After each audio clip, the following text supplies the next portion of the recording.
Hi everyone, in this video, I will show you how to create a pad using the Up to Next option. This creation mode lets the application detect the existing material to be used for trimming the pad.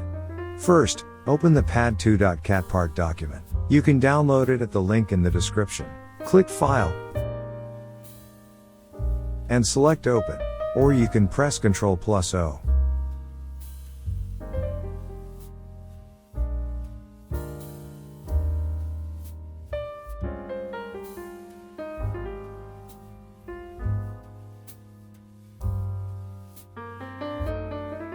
Select the circle as the profile to be extruded. Click Pad. The Pad Definition dialog box appears and the application previews a pad with a default dimension value. Click the arrow in the geometry area to reverse the extrusion direction, or click the reverse direction button.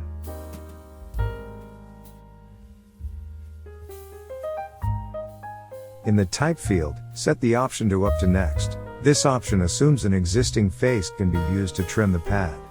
The application previews the pad to be created.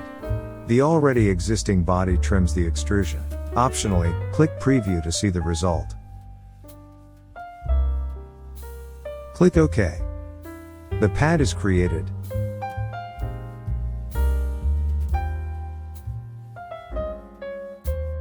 The specification tree indicates this creation.